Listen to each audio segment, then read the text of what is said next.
the Division of Education, Innovation and Energy, in association with Family Life Tobago, who brings to you the Crossroads program, present to you today another in our series of character education programs entitled Standing Strong as People of Character. In today's lesson, we are looking at protecting your brain for a bright future. I am David Pearson. We want to proceed today with an important question, and that question is, how can we build on our last lesson on delayed gratification? How can we build on our last lesson on delayed gratification to improve our chances at success? In today's lesson, we have the following objectives. We want to describe the impact of the modern trends of excessive social media accessing, online gaming, and internet porn on the brain. You see, we also want to discuss the impact of these trends on our attitudes and our actions. And we want to outline a plan to reverse the negative impact of these trends by being people of character. That's what we have been emphasizing throughout this series. So let's talk a little bit about our online universe. In the past 50 years, nothing has progressed mankind as much as the World Wide Web has. Today, we are able to do so much more in much more of an efficient way than we could before. We do everything online. Everything is at our fingertips. We can order anything we want. As students, you can access information very quickly for your studies. And in our employment, we have found that the web is an essential tool for us to move forward. However, the reality also comes with less filters than before. And we want to be careful about that as we move forward. You see, you are digital natives. I'm speaking to you, our students and our teens who might be looking at this video. You are digital natives, which means that everything comes as second nature to you. But as good as you are at online, there are some things that we might be able to help you with. We can offer you some guidelines to help you safely navigate the online world. So I have some questions for you. Are you an avid social media user? It's great to be in touch with your friends and to remain in the loop and know what's happening. So I know that when I asked that question, it was almost like a redundant question, because of course you're online. Of course you're an avid social media user. You know, you're on Snapchat and Twitter and Instagram. You are on YouTube and all of this. My children tell me that, Daddy, we are not on Facebook. Facebook is for old people like you. But they are on other online platforms because they want to stay in touch with the world. And I suspect that that is true for you also. Here is another question. Are you a gamer? If you are a boy and you're watching this, chances are that you are indeed a gamer. You know, you are constantly playing things like FIFA and Grand Theft Auto and Fortnite. And this makes you very good with your hands. You are very good at your hands and you learn new tasks quickly.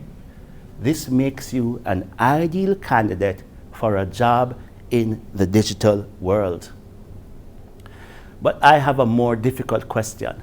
A question that I think some of you are not going to want to answer readily. And it is this. Are you into internet porn?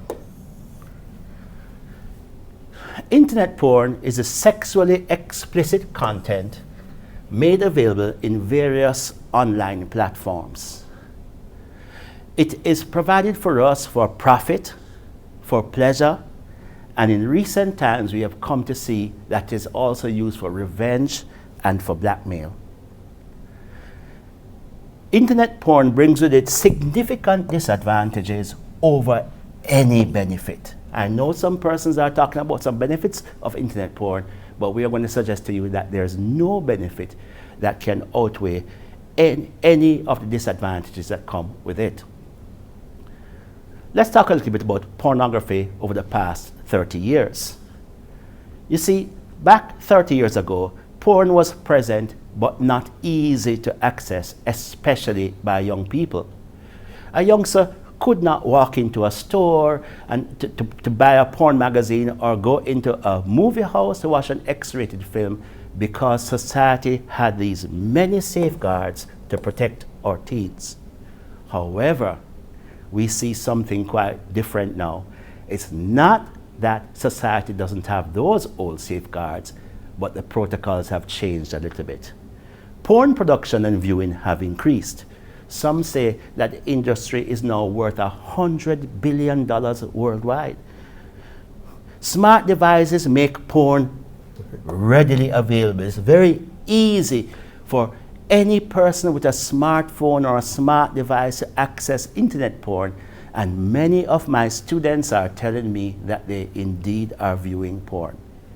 There's a statistic that says that Trinidad and Tobago is among the world's top viewers of internet porn.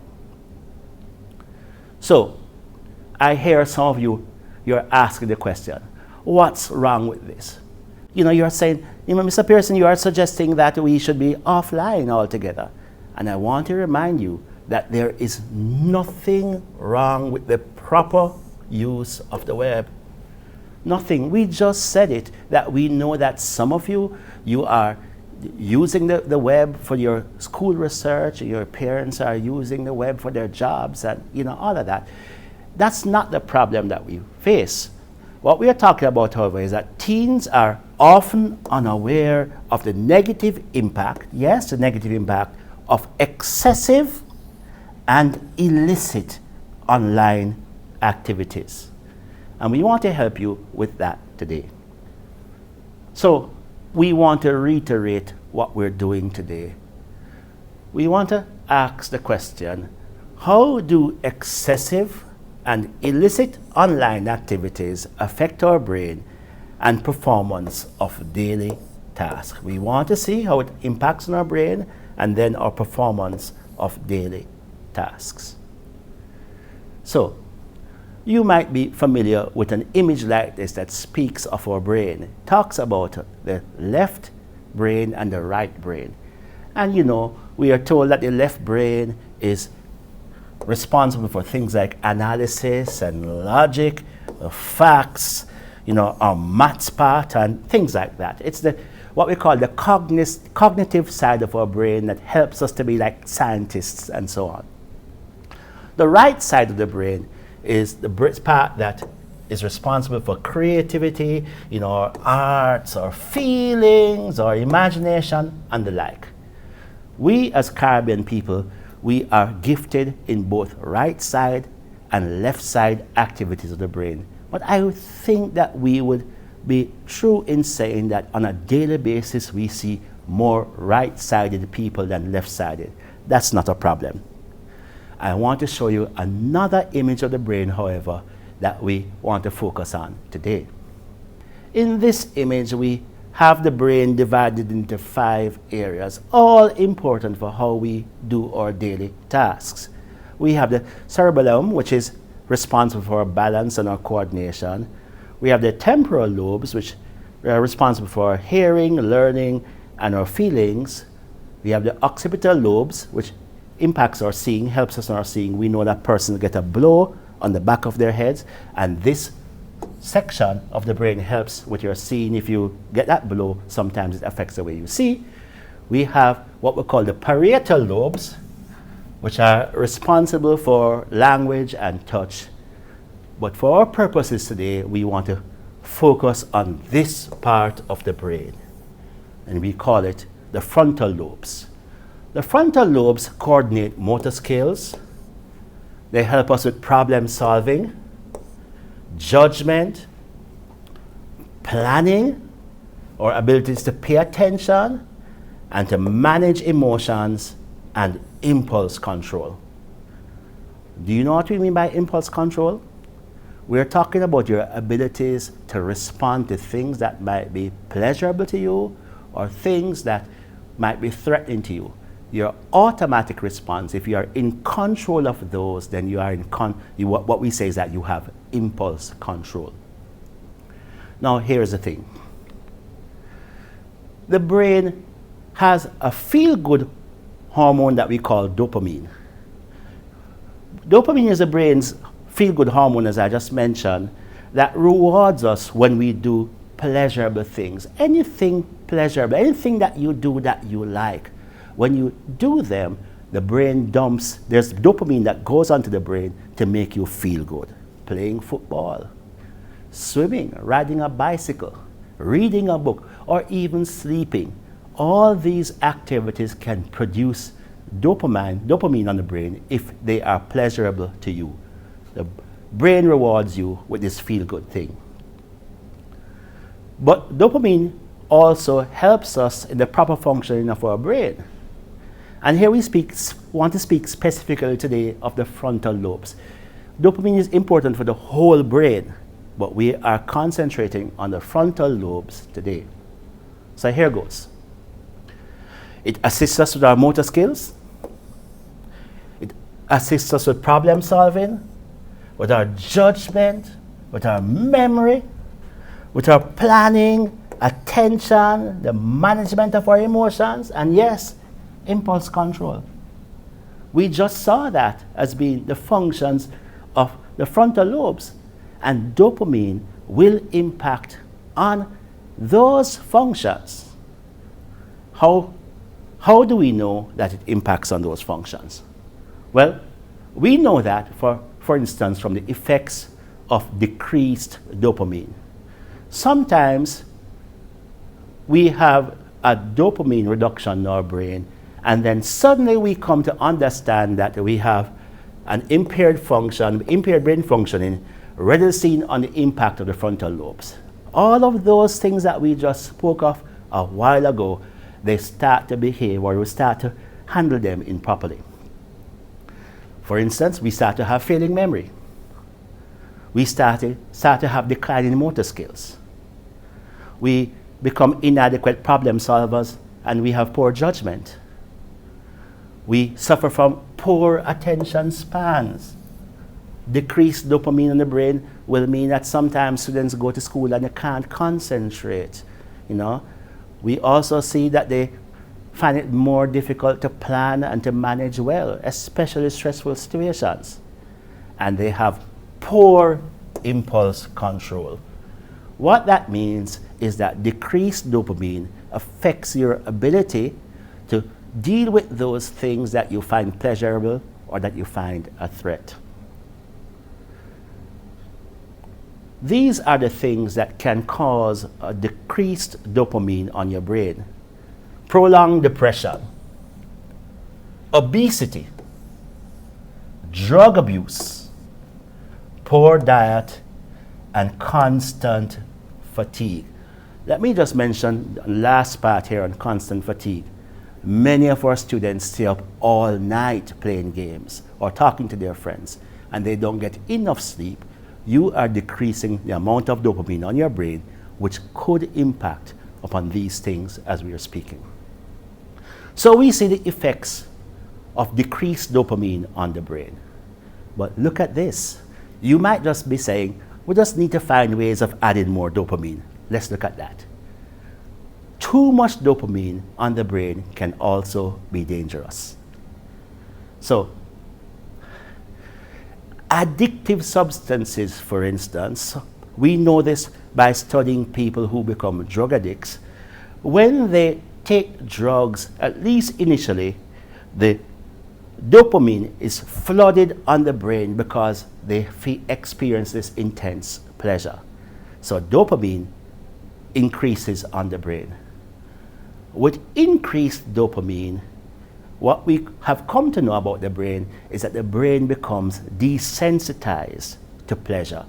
In other words, you do this too often, and suddenly the brain becomes unable to sense pleasure as it once did.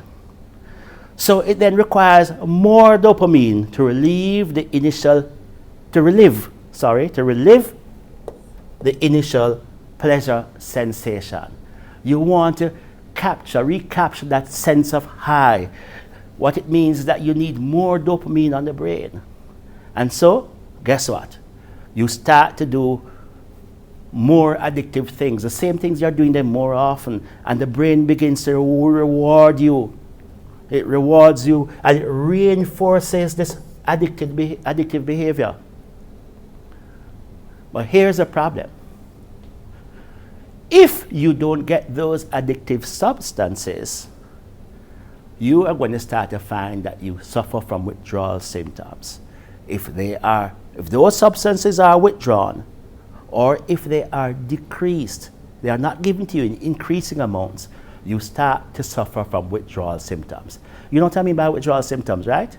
Talk about becoming irritable, talk about, going almost like you're going crazy, all those kinds of things that you see with drug addicts who are recovering from drug abuse.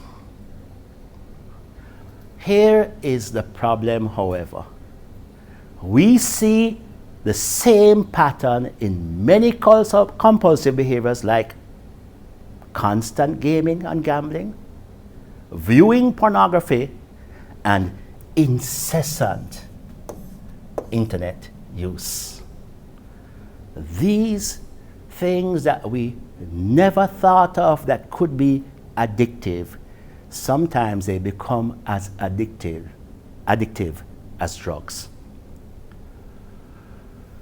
So, as dopamine addicts, what we see is that individuals who suffer from the compulsions of trying to get more of that dopamine on their brain, they may feel as though they have lost control over that aspect of their behavior.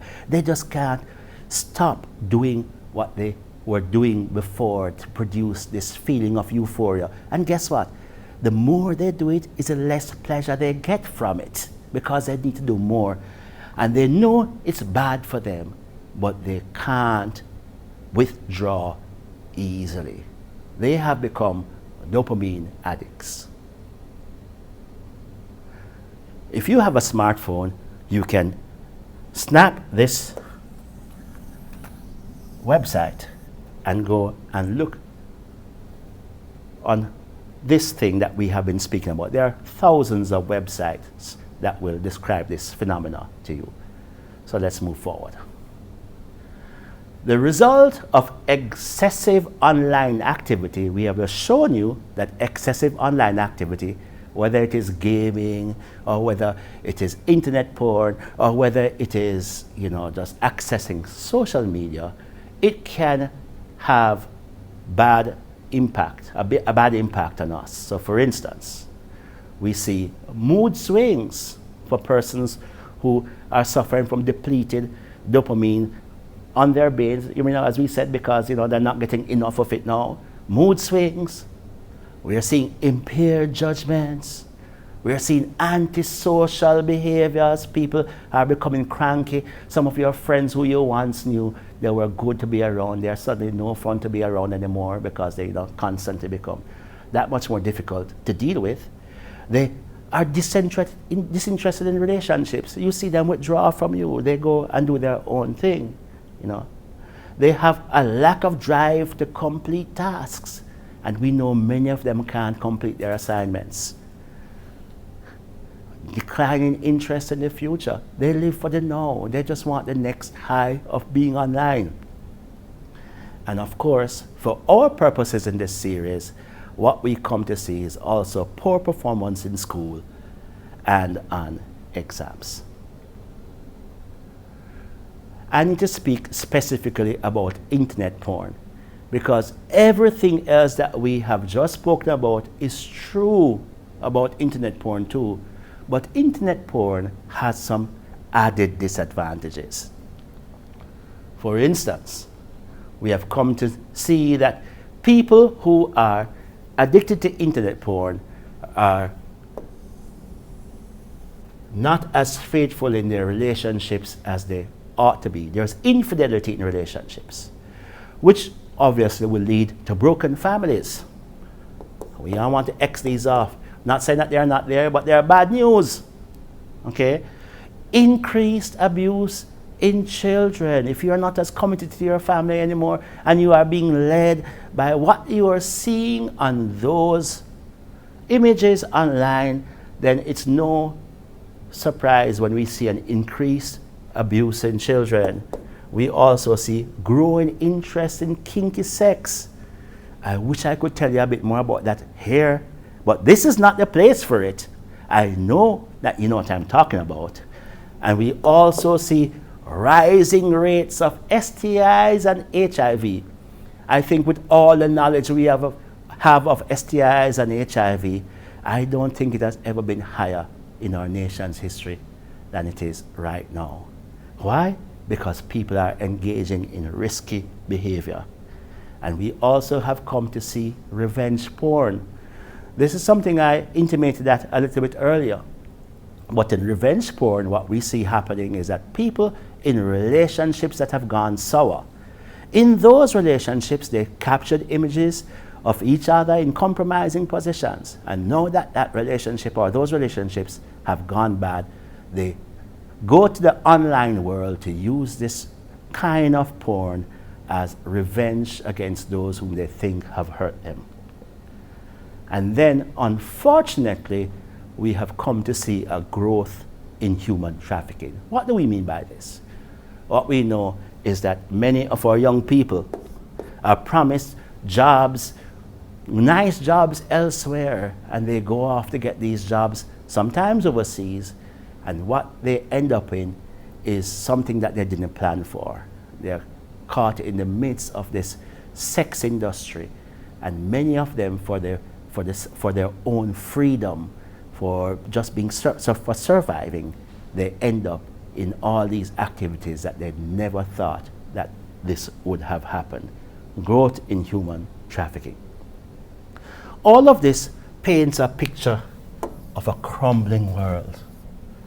Our world all around us is crumbling by what we do, largely or very significantly, by this what we call online addiction. There are other things that we do to make the world crumble, but we are saying today that our online addictions contribute to our crumbling world.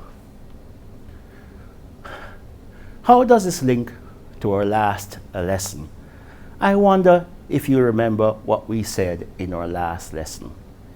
We then said that we need to acquire the skill of, do you remember? The skill of delayed gratification. Do you know what that means? Do you remember what we heard from Mr. Williams when he did this lesson? Delayed gratification is a postponing of what we want now, what we like now, for a greater reward later. And unfortunately, our online universe tells us that we can get our pleasures now. We can get what we want now. And if we don't handle that well, we're in problems. If we acquire the skill of delayed gratification, we can better navigate that world. So we have come to this, the big question. How do we take back our brain when these destructive behaviors are so pleasurable? We just spoke about how difficult it is for us to unplug ourselves from these dangerous activities because they are so pleasurable. So you're asking me this question: how can we take back our brain from such situations?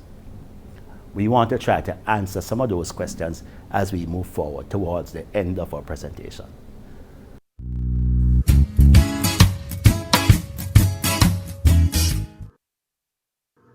The brain is the most important tool that we have as human beings. It is the command center of everything that we do. It is also very fragile and must be protected from harm and danger. Thankfully, our bodies are created with an armor to protect our brains, our skulls. But the brain can still be harmed by physical violence done to our heads, as seen in traumatic accidents or other violent acts. Yet, there are other ways in which we can harm our brain, ways we don't usually think of. One way that we unconsciously do that is by turning the brain's natural functioning against itself. You see, the brain produces hormones for its everyday operations in helping us to experience life in a meaningful way. Things like untreated depression, poor diet, persistent fatigue will cause these hormones to decrease. Then the proper functioning of the frontal lobes of the brain becomes impaired. At those times, we begin to see a decline in memory and a decreased ability to plan and manage difficult situations well. But we can impose the same harm on our brains through addictive behaviors. All addictive behaviors like drug use first begin as pleasurable activities, which cause our glands to increase high levels of dopamine on the brain to make us feel good. With addictions, however, the brain is asked to produce more and more of the feel-good hormone, which eventually desensitizes it to those feelings, eventually requiring higher amounts to achieve the initial feeling of pleasure. Unfortunately, these repeated and intense pleasure-seeking activities are normalized by the brain, but never really deliver on the promise of euphoria. But we do not find it easy to stop them. Here's what we've come to know. Excessive online exposure and activities like accessing internet porn have the same impact on the brain as hardcore drugs. People can become addicted to these activities and behave just like drug addicts. They become prone to mood swings, become disinterested in regular relationships, they are withdrawn, and are frequently uncaring about their future. It is no surprise then that they also do poorly at their jobs. And for teens, they do not care about school performance or exams.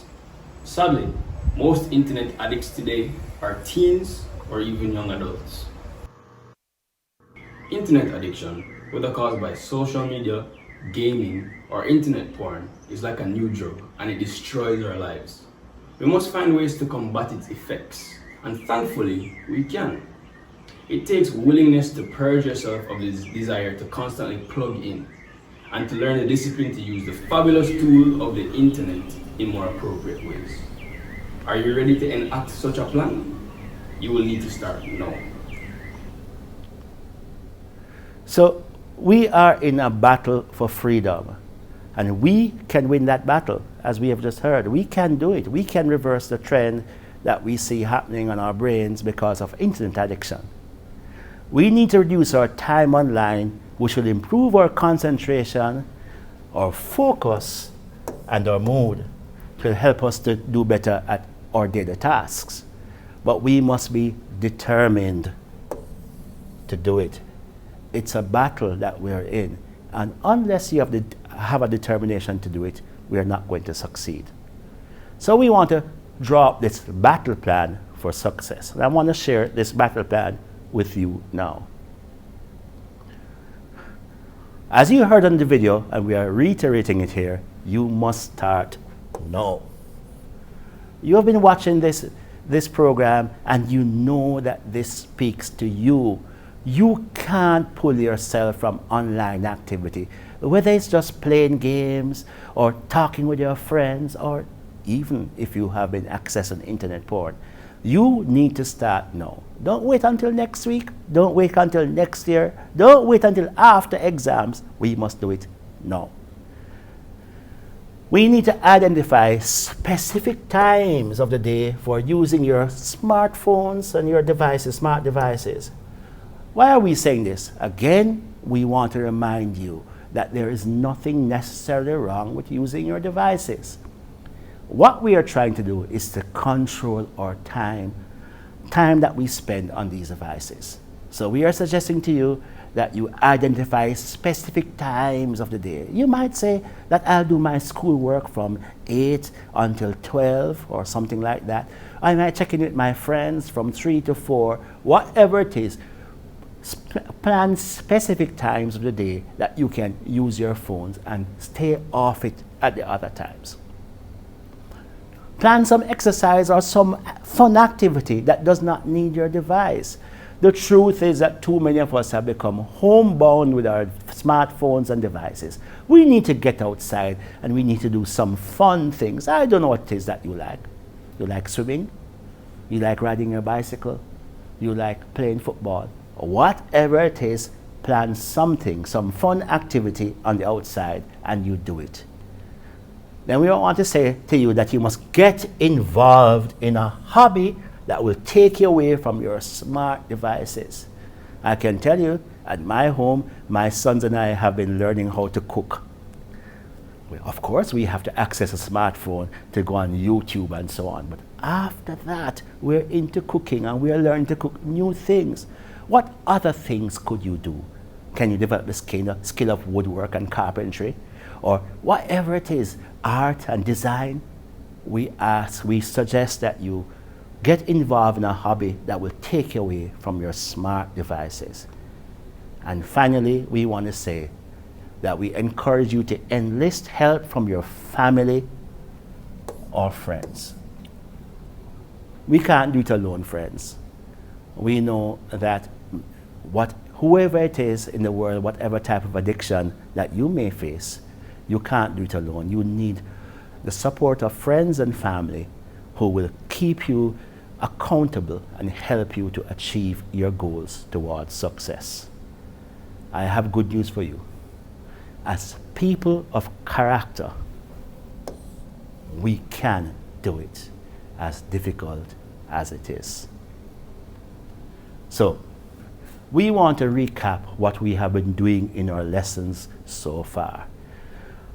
We have said that as people of character, we should not be too concerned if people want to use us as role models. We will have persons who want to use us as role models, and we will live our lives in a way that we will not be ashamed of that. Now, in order to do that, we must stand on the foundation of the golden rule. Do you remember the golden rule? Right. Do unto others as you would have them do unto you. But we have also said that when we stand on the golden rule, we'll practice the 6 pillars of character. What are those 6 pillars? We talk about respect. And in this lesson today, we are talking about respecting yourself, that you will do what's good for you, but also respecting others, that you will not use the online platforms in ways that will disrespect people. We talk about caring. Again, caring for yourself, caring for others, caring that you will do the right thing for the benefit of each person. We are talking about responsibility. Your parents have allowed you to have a smartphone, whether they have bought it for you or they just allow you to have it. You must be responsible for using your smartphone or device in ways that are appropriate. And that comes along with trustworthiness. Trustworthiness, because we are saying that you have to be able to be trusted in order for you to be a person of character. When you do this, the people will know that, we know that we are safe with that youngster. And you must be given to fairness. Be fair in your dealings with yourself, with others. We don't use the devices in ways that will take advantage of people, because we come to know that we must be fair to all. And we do this because we are practicing citizenship. Global citizenship, we as a part of this global world, we are responsible for helping the world to become a better place. And even our homeland of Trinidad and Tobago, or especially our homeland of Trinidad and Tobago, we must contribute to making this place better by the way we access online protocols. We do this because we know that such will make our world a better place. In our next lesson, we will share with you how we make smart decisions in the face of our difficulties and temptations. Until then, we want to say to you, goodbye.